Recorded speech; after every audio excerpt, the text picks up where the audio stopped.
Padre, del Hijo y del Espíritu Santo. Amén. Recording in progress. Ven, Espíritu Santo, llena los corazones de tus fieles que entienden el fuego de tu amor. Envía tu Espíritu, Señor, y todo será creado, y renovarás la paz de la tierra. Oremos. Oh Dios, que llenaste los corazones de tus fieles con la luz del Espíritu Santo.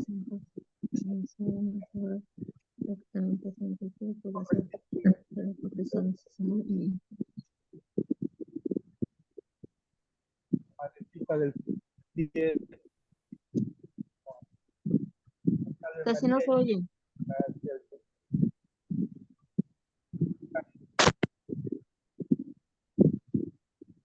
Santa María, Madre de Dios, ruega por nosotros pecadores, ahora y en la hora de nuestra muerte. En el nombre del Padre, del Hijo y del Espíritu Santo. Amén.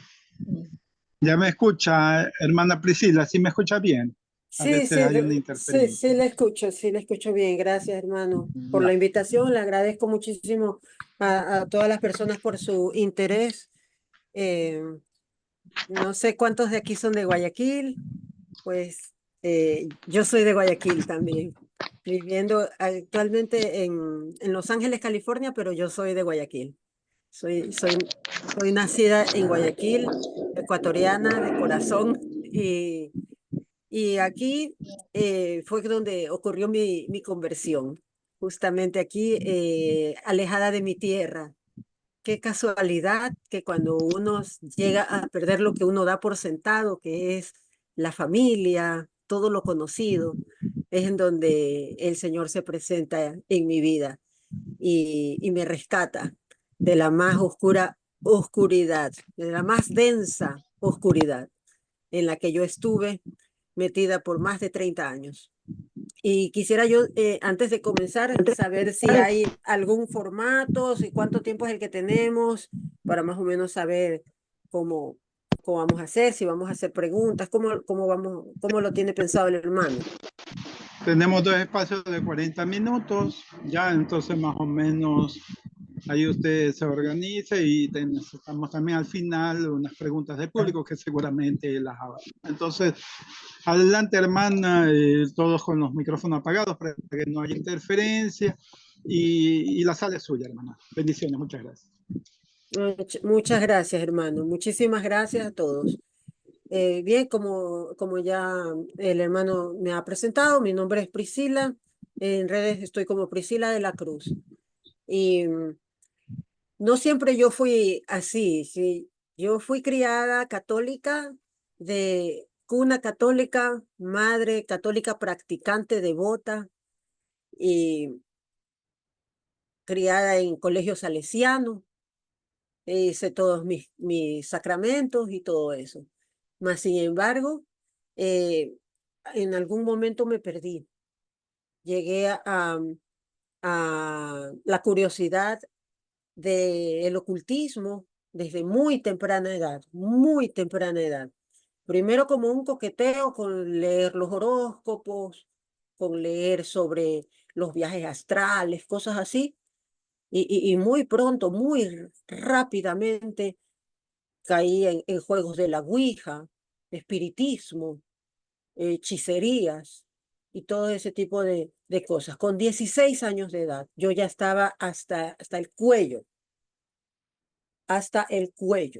de estas cosas. Pero el Señor tuvo misericordia de mí.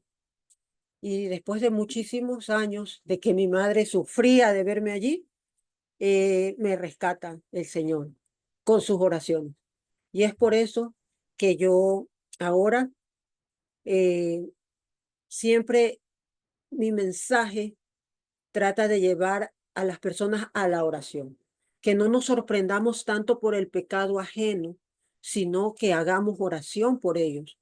Porque todos necesitamos conversión. No es que yo ya estoy santificada, todos necesitamos la conversión. Y eso es una gracia, no es algo que se consigue estudiando, no es algo que se consigue mirando videos ni leyendo libros. Se consigue por la gracia de Dios, que a mí me fue concedida, dado que Dios escuchó las oraciones de mi madre y de mi hermana. Yo empecé como les decía, haciendo lectura del horóscopo, y eso a mí me fascinó. Eso de clasificar a las personas y que por su fecha de nacimiento hay ciertas características psicológicas y como que hay una influencia de los astros para que te pasen cosas y tú puedas interpretar y hacer predicciones. Yo me fasciné con eso. Un libro que había de eso, del horóscopo, que me lo encontré por ahí, me lo leí como así en un día, en una sentada, me lo tragué así y me quedé fascinada. Y de allí todo lo que era adivinación, yo no lo veía en ese momento incompatible con el primer mandamiento, porque el primer mandamiento nos dice, amarás a Dios sobre todas las cosas. Es decir, no tendrás otros dioses delante de mí. Y la adivinación es eso, es la idolatría, es la superstición de ponerle a otra cosa que no sea Dios atributos, que son para tratar de escapar de las leyes en las que nosotros estamos inmersos en el tiempo y el espacio, por medio de esas escrituras, de esos libros, ¿no? De toda esa literatura esotérica. Es como un hoyo, ¿no? Uno cada vez va profundizando más y uno quiere más y más. Le pica una curiosidad, le da como, yo le llamo una picazón de oídos. Esa picazón de oídos le lleva a uno a quererse eh, meter más y más a fondo en estas cosas. Paralelamente, pasa conmigo que empecé a despreciar todo lo que era la fe. Cuando yo antes de estar contaminada de todo esto, yo era una niña muy devota. Yo creía muchísimo en la Eucaristía. Lo que era la Santa Misa, yo no podía esperar para ese día. En la escuela en la que yo estaba, la misa era los días jueves. Y a mí me encantaba. Yo contaba los meses para ya hacer mi primera comunión, porque nos habían dicho que allí en el pan estaba el Señor. Y yo decía, yo quiero verlo, yo quiero sentir eso, yo quiero hacerlo. Yo realmente quería eso. Nos hablaban de la Virgen, nos hablaban de las parábolas, hacíamos carteles, todo. Ya no sé si alguien ha estado en colegio salesiano, sabe de lo que hablo. Era algo para mí maravilloso. Yo no tenía ninguna duda, pero no sé qué pasó después que empecé a dudar. Y allí fue cuando me llegan todas estos libros, esta información venenosa, se puede decir, porque es un veneno que va muy poco a poco minando y diluyendo nuestra fe, sin darme cuenta de que yo estaba haciendo algo contrario, yo lo hacía. Y lamentablemente, eh, no sé, no sé, yo seguía en eso, ¿no? Cuando encuentro un libro de hechizos, magia negra se llamaba el libro, magia negra, y en la portada había un muñeco de vudú con las agujas. Yo decía, wow, me pongo a leer y ahí hablaban de las distintas formas para escapar, como les decía al principio, de las limitaciones que tenemos de tiempo y espacio, para poder tener un poder que no lo podríamos tener así por medios naturales. Un poder sobre los elementos, sobre la voluntad de las personas, sobre los eventos que estaban por ocurrir. Y claro, estando de 16 años, ¿cuál era? Era todo inocente, ¿no? A ver, ese profesor de matemáticas que va a tomar un examen, vamos a hacer que se enferme para que no venga a tomarnos el examen. O que no me mire a mí, yo puedo copiar en el examen. Y yo lo hacía ese tipo de cosas. Habían muchos hechizos en ese libro que eran como muy difíciles porque tenían nombres extraños de hierbas y de cosas que yo no sabía qué era. Pero el demonio sabe cómo facilitarle a uno las cosas y cómo a lo que uno empieza a abrir esas puertas, esa influencia demoníaca empieza a hacer que se atraiga uno más personas que están en esas cosas, haciendo que el noviecito que yo tenía en ese entonces me metiera el bicho de la curiosidad de la ouija. Y yo empecé a hacer la ouija, lo cual no es necesario tener ese tablero que es así todo como se dice fancy, no sea un tablero que uno lo compra, que tiene las letritas. No es necesario. Eso se puede hacer con un papel y con una moneda. Así lo hacíamos. Y con una amiga hacíamos ese tipo de sesiones espiritistas. Y como yo iba con esa mentalidad eh, de curiosidad, escéptica. Yo decía, no, esto es un juego, vamos a ver qué tal. Lo hicimos, la moneda se mueve y pensamos, no, lo moviste tú, no, lo moviste tú. No, pues vamos a hacer una prueba, voy a preguntar algo que tú no sepas. Yo sé que yo no estoy moviendo la moneda y resulta que salen respuestas acertadas. Y allí empezó nuestra obsesión. Con 16 años estábamos obsesionadas haciendo espiritismo en mi casa. Y asimismo, preguntas ingenuas, preguntas, ¿qué nos van a tomar en el examen? ¿El chico que me gusta me va a llamar? ¿Es verdad que el chico que me gusta sí le gusto o tiene otra chica? O cosas así. Era supuestamente todo inocente. Ya no sabíamos ni qué preguntarle al supuesto espíritu, hasta que le empezamos a preguntar al espíritu quién era, como las circunstancias de su muerte y todo eso. Ya él nos lanzó una historia que había sido una niña de 5 años, que había muerto en la vía a la sierra y que si nosotros íbamos a tal kilómetro tanto, íbamos a encontrar allí una cruz de que ahí había tenido el accidente en los años 50. Nosotros, como éramos muchachas, no pudimos ir, pero lo creíamos, ¿no? Y nos dio una descripción física incluso de que era de 5 años, que tenía el pelo rubio, ojos azules, que ni sé qué, una cosa que, como saben quienes son de Ecuador, que no hay muchas personas así.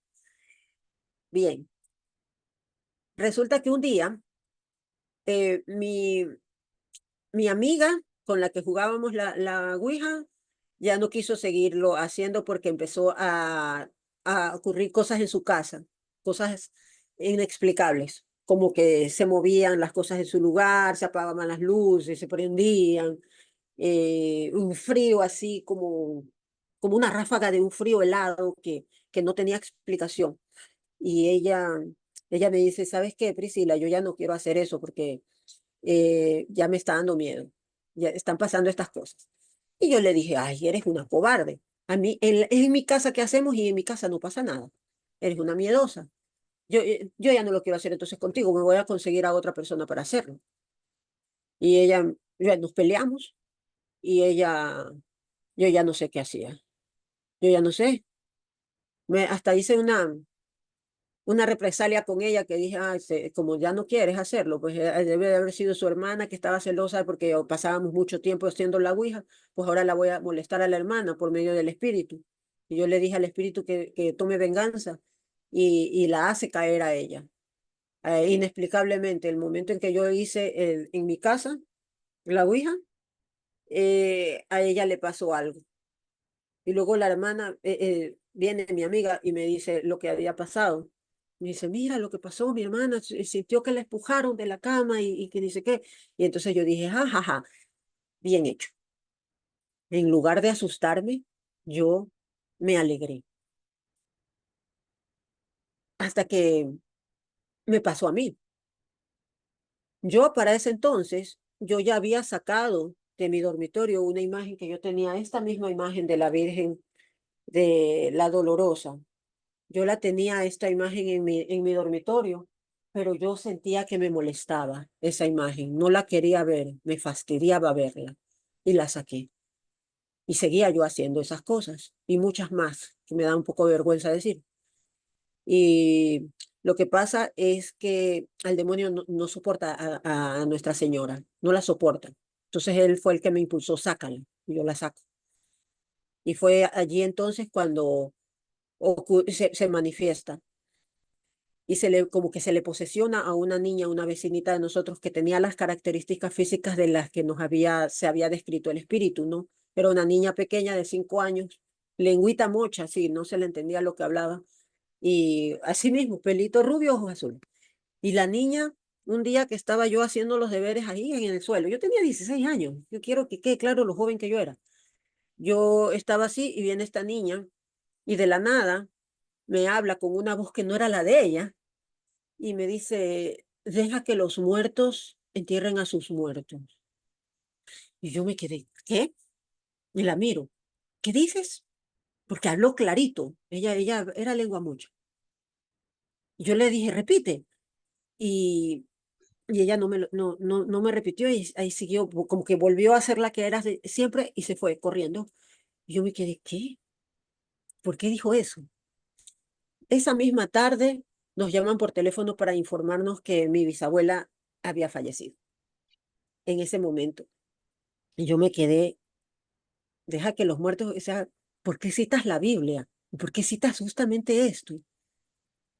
Bueno, para que no sea una simple coincidencia o para que yo no le atribuya a algo, no sé por qué lo dijo.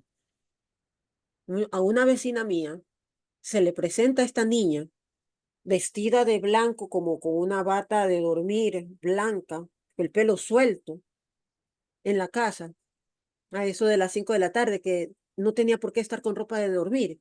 Y ella la mira, y como era una vecinita que teníamos ahí, la que me dijo eso, ella pensó que se había metido a su casa y fue corriendo a decirle a la mamá, a su casa.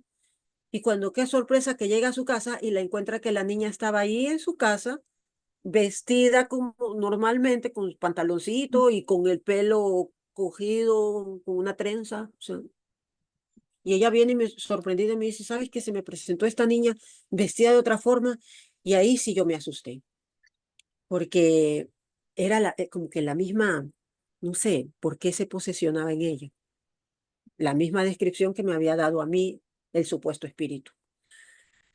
Allí me asusté y dije, ya no voy a hacer más esto, pero no volví a meter al cuadro de la Virgen en mi dormitorio y seguía haciendo otras cosas que son del demonio.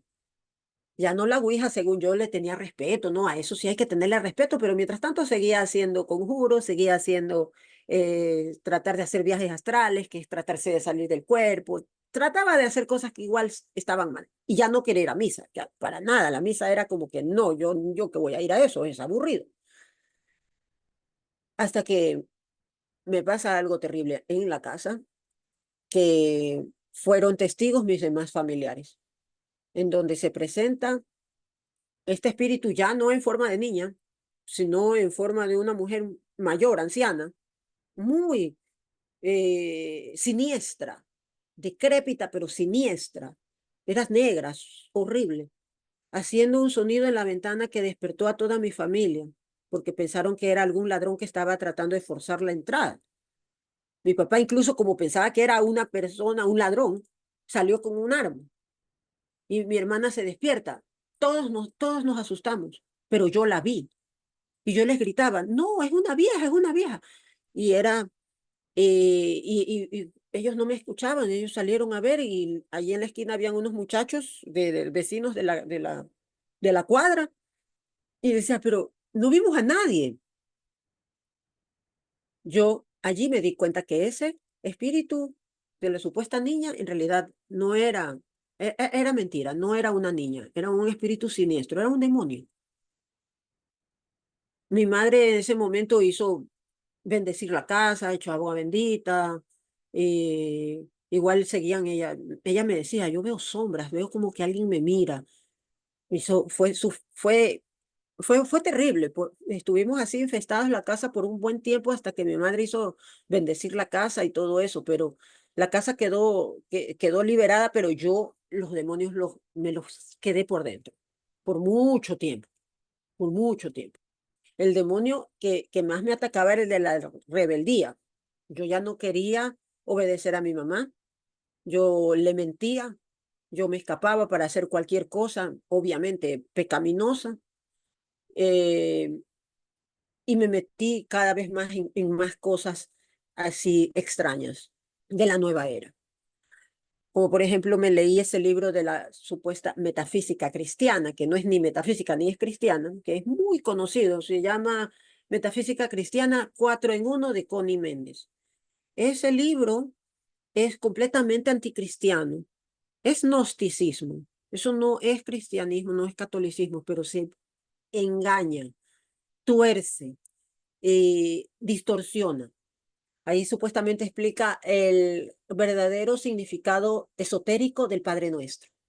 Entonces mi madre estaba haciendo una novena y ya yo estaba totalmente que yo no quería saber nada, pero yo ahí le dije, mami, yo te quiero contar el verdadero significado del Padre Nuestro.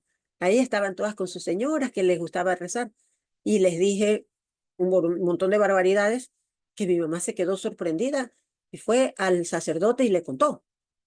Y, y el sacerdote le dijo, tráigamela, tráigamela, hay que hablar con ella. Y yo no quise ir. Yo no quise ir. Yo dije, pero mami, yo no sé por qué te preocupas. Mi mamá me veía que yo seguía leyendo la Biblia y como que ella por momentos se calmaba, pero ella no sabía que yo veía en la Biblia, yo estaba buscando mensajes ocultos. Yo estaba tratando de descifrar los misterios, porque cuando a mí las objeciones que yo tenía sobre los dogmas, a mí se me explicaba, son misterios. Yo entendí esa palabra misterio como algo que yo tengo que descifrar. Yo lo voy a descifrar. Yo soy mejor que Tomás de Aquino, que San Agustín. Yo lo voy a descifrar. Yo trataba de buscar mensajes encriptados, porque obviamente estaba leyendo, ¿cómo se llama ese libro? El Código Da Vinci. Había leído a este señor J. J. Benítez. Todo eso me había licuado el cerebro. Yo buscaba en las escrituras esas cosas. Adicional que me habían llegado esos folletos de los testigos de Jehová y me destruyeron toda la Trinidad y la Virgen María. Yo ya no creía en nada de eso, porque yo ya había empezado a leer la Biblia por mi cuenta y me había salido totalmente de la iglesia. Ya era yo mi propio papa, como quien dice. Yo ya no creía en lo que dice la iglesia. Y parecía cristiana porque todavía mi mamá me veía leyendo la Biblia, ella no sabía lo que yo estaba haciendo. Y era tan absurdo que cuando yo antes de hacer la Ouija, no, yo, yo decía el Padre Nuestro, para supuestamente de forma supersticiosa, con eso alejar a los demonios. Eso no tiene sentido, porque en el Padre Nuestro nosotros decimos, hágase tu voluntad. Y yo quería hacer mi voluntad. Yo quería hacer lo que a mí me dé la gana. Y a mí me habían dicho que no haga cosas así, pero yo quería hacer lo que me dé la gana. Yo estaba simplemente haciendo vanas repeticiones con el Padre Nuestro. Al demonio estaba que se moría de la risa con eso, ¿no? De que yo supuestamente decía el Padre Nuestro para espantar a los demonios. Es que así no es. Pero bueno, yo seguí cada vez en más cosas, empecé a hacer yoga, hacer todo tipo de cosas esotéricas que me encantaban muchísimo. Cuando ya estaba en la universidad ya no tenía tanto tiempo, pero en ese tiempo, el poco tiempo libre que me quedaba, yo lo que hacía era leer libros de autoayuda y leía todas estas cosas de piense y hágase rico, la ley de atracción y todo eso. Era para mí fascinante porque se parecía a lo que yo ya había leído del libro de Metafísica Cristiana y del Kybalión, de las supuestas leyes del universo, como es el principio del mentalismo, de la dualidad y todo ese tipo que es conocimiento gnóstico. Eso es algo totalmente contrario al cristianismo. Y yo, obviamente, como yo ya no, ya no era cristiana yo en ese entonces, yo ya tenía un Cristo alterado. Ya yo lo veía a nuestro Señor como un maestro ascendido, así como que un señor así a todo dar que había venido aquí a enseñarnos cosas, que había meditado bastante. Por eso yo hacía meditación, hacía ese tipo de cosas, así todo como tipo hinduista, budista, una mezcla de muchas cosas que es como una alabaza. Si son de Ecuador entenderán lo que significa alabaza, ponerte todo en una sola cosa para que coman los chanchos. Así era. Y eso yo me comía. Eso yo me comía. Todas herejías que ya habían sido condenadas por la iglesia hace más de 800 años, yo las reciclaba y me las comía. Terrible. Y no veía yo el peligro de lo que yo estaba haciendo, pero sí sentía cada vez ese vacío dentro de mí, porque obviamente yo ya no estaba comiendo el cuerpo de Cristo, yo estaba desnutrida y me estaba alimentando de la basa. Entonces, cuando uno está así, uno ya empieza a creer en cualquier cosa, cree en piedras, uno se cuelga piedras así, supuestamente las voy a programar con la luna, empiezas hasta a adorar al sol, o sea, un retroceso. Eso era antes de Cristo, que la gente, los paganos adoraban a las estrellas, al sol. Yo hacía eso, Dios mío santo. ¿Por qué? Porque cuando uno pierde de vista a Cristo, uno adora cualquier cosa. Y, y obviamente eso me tenía así en un nivel completamente de desesperación. Yo no sabía qué hacer. Yo estaba completamente ansiosa. Yo vivía en ansiedad. Yo vivía malhumorada. Yo no tenía paz. No tenía paz para nada. Yo, además, aparte, con mucha vergüenza lo digo, en una vida totalmente de promiscuidad y de desesperación, porque realmente nadie se quería quedar conmigo. Yo estaba sola, no sabía qué hacer. Y me caí, y cada vez me hundía más en eso, me hundía más y más en eso, para buscar, no sé, retener a un hombre con todos los hechizos y todas las cosas que hacían, no funcionaba. Funcionaba por un momento y luego simplemente se tornaba todo en contra de mí. Y como esas cosas se disfrazan de ángel de luz, uno incluso las encuentra afuera de la catedral en donde venden las estampitas y todo eso. Allí también venden todas esas cosas de brujería. La vela del desespero, la oración al santo justo juez, el San Antonio para quitarle el bultito y ponerlo patas arriba y decir que con eso voy a conseguir un novio. Todo ese tipo de cosas es brujería, es hechicería. Y es un sincretismo, ¿no? Pues con el catolicismo y uno lo cree está, que está bien, ¿no? Porque son cosas cristianas, ¿no? Pero a medida de que eso no funciona, eh, uno va poco a poco ya perdiendo toda la fe. Hasta que más o menos en el año 2007, por ahí, yo ya entré al internet en el 2007. Abro un blog y le pongo pitoniza al blog. Y yo ahí hablaba de esoterismo y de sexo y de todo ese tipo de cosas. Y yo no sabía que me estaba leyendo mucha gente me estaba leyendo. Y yo estaba aconsejando a la gente muy mal, porque la gente venía y me pedía consejos, lo peor de todo. Y yo, como había estado en todas esas cosas del Reiki, el Feng Shui, yo incluso en mi vida profesional, yo soy decoradora de interiores, yo me especialicé en Feng Shui. Yo hacía esas supuestamente armonizaciones en las casas para que tengan la prosperidad, armonía y todo eso. Es idolatría, eso es superstición. Y yo no, yo lo veía como que le estoy haciendo un bien a las personas. Pero muy en mi interior yo no creía en nada de eso porque mi vida seguía estando vacía.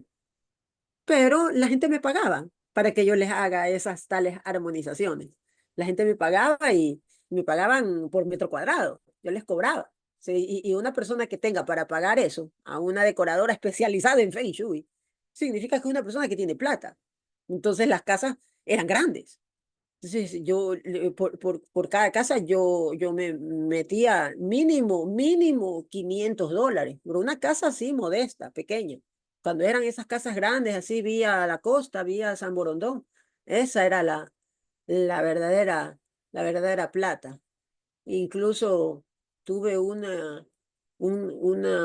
contrato en la ciudad de Machala, una señora que me contrata para que le armonice la casa, que era una mansión, una casa enorme, y toda su línea de farmacias, que tenía farmacias por toda la ciudad. Y yo ahí me embolsiqué un buen billete, obviamente. Y ya yo sabía que según yo les estaba haciendo un bien, además el efecto placebo es bastante fuerte, porque la gente decía que sí, que sentían que sentían que les funcionaba lo que yo les decía, me recomendaban, obviamente eso me traía más clientes, porque alguien que recomienda, a veces es más la propaganda más válida es que alguien que tú conoces te recomiende a una persona, un amigo tuyo, no que tú veas un mensaje en un diario, que yo sí los ponía los mensajes en el diario, pero la gente que me recomendaba más, esos eran mis mejores clientes, porque de ahí me recomendaban a otro y a otro, y yo tenía siempre trabajo de eso. Pero la plata se me iba, así como me entraba, se me iba. Es como llenar de agua un embudo. El agua entra, pero no la retiene, porque el demonio me quería dar lo único que puede dar, que es material, pero a la vez me tenía empobrecida. Yo estaba endeudada, yo estaba mal, yo no podía dormir, yo escuchaba voces y eso se puso peor cuando empecé a hacer Reiki, porque obviamente cuando uno está metida en ese mundo, esas personas ya están en otras cosas. Entonces alguien me dijo, ¿y usted no hace Reiki? Y yo dije, Reiki, ¿qué es eso? E investigué y, ay, sí quiero hacer esto. Es otro dinero, ¿no? La gente paga porque le hagas una sesión de Reiki. Y el Reiki peligrosísimo porque uno prácticamente hace un pacto con entidades que le hablan a uno. Y ahí las voces eran muy claras, diciéndome cosas, como yo iba dirigiendo la supuesta imposición de manos. Peligrosísima práctica, porque nadie debe de imponer las manos a una persona más que un obispo. No una persona cualquiera, lo que te está imponiendo es un demonio. Y a mí, para recibir eso, a mí me pusieron las manos, la supuesta maestra Reiki me puso las manos y ahí me traspasó el demonio. Y yo con eso, yo a su vez lo hacía con los clientes. Dios mío, santo, perdóname. Pero eh, no quiero como, no sé, bueno, para no alargarme, ¿no? Porque creo que tenemos poco tiempo. eh, el Señor, cuando llego aquí a los Estados Unidos, me rescata. Yo después de tanta práctica y tanta cosa, yo caigo en el ateísmo, en una negación de todo, cuando mi madre fallece en especial, pues no, y yo digo, ¿cómo es posible que Dios, que mi madre había sido tan devota, se la lleve por medio de un cáncer? Entonces yo dije, Dios no existe. Y las voces en mi cabeza se reían más y más. Decían, se burlaban de mí, especial en el rosario que se hace con los 9 días. Se reían de mí. Era horrible. Yo no sé cómo lo sobreviví. Pero bueno, por gracia de Dios, cuando vengo aquí a los Estados Unidos, eh, él, él me rescata de todo eso. Él me rescata. Él me fue poniendo primero señales y una vez que, como que, con esas señales que él me ponía, digo señales como que recibí el catecismo de la Iglesia Católica, no sé cómo así, me llegó aquí a la casa, estaba así entre las cosas, ¿no? Que una Biblia, que, bueno, empecé como que a retomar mi fe católica. Y, y eso fue como alisando mi corazón para que él se me presentara. Y él lo hizo un día de mucha desesperación, angustia y soledad, se me presenta así, vívidamente como lo vemos en el cuadro que está aquí. Se me presenta mi Señor. Y eso para mí fue algo maravilloso. Yo no lo merecía. El Señor me vio que yo estaba ya así agarrándome como de las uñas en un acantilado y Él de allí me saca de allí y me lleva a los pies de su madre, porque de allí en adelante yo empecé a rezar el rosario a diario y eso fue lo que hizo que yo pueda quitarme todas esas objeciones, consagrarme al Sagrado Corazón por medio de la Virgen y volver a la iglesia. Fue un camino de muchos meses. Yo no es que tuve esa epifanía y al día siguiente me fui a confesar. No, fue una cosa de bastantes meses, pero por gracia de Dios me pude confesar. Por gracia de Dios no quedé poseída, las voces en mi cabeza se callaron.